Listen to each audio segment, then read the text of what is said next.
Се со цел Прилеп што поподготвено да ги дочека гостите од сите градови на Републикава, подготовките за овогодишниот пивофест започна од денеска.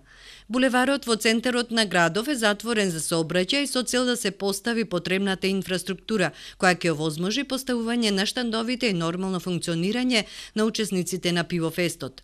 Во текот на сите 4 дена, деноноќно ќе дежурат екипи на територијалната противпожарна единица, службата за итна помош, а прилепската полиција максимално ќе биде ангажирана за непречено одвивање на сообраќајот.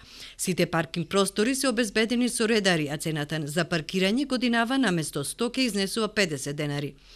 Покрај брендираните пиварници и познатата прилепска скара, секако за посетителите на интересна е најавата за учество на познатите музички звезди Дарио, Црвена јабука, Желјко Јоксимовиќ, Александра Јанева, Мелиса Тодоровиќ и Шабан Шаулич.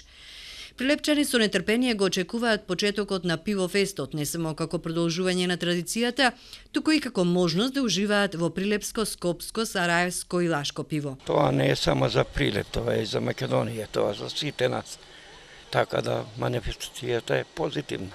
Ќе дојде свет од надвор ваму, таму и ние ќе се провеселиме. Значи една традиција, значи една афирмација.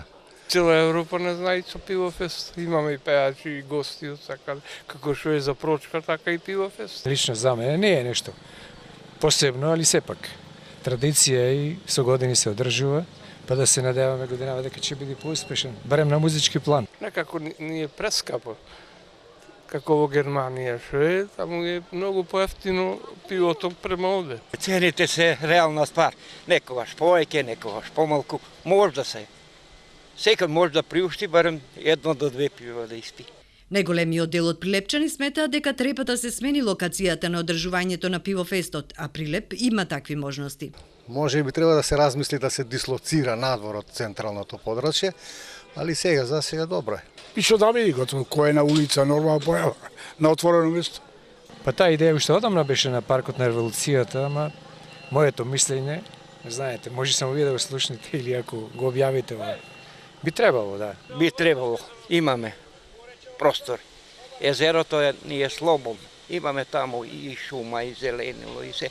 И поголем простор, секаде, да може и да се кампува. 4 дена ќе се пие пиво и ќе се јаде скара, но не би било неодмет да се послуша и апелот на годинашниот организатор, скопската компанија Infinity, да не се претера ни во едното ни во другото. Да се покажеме како добри домаќини и да се погрижиме оваа манифестација да помине во духот на забавата и доброто расположение.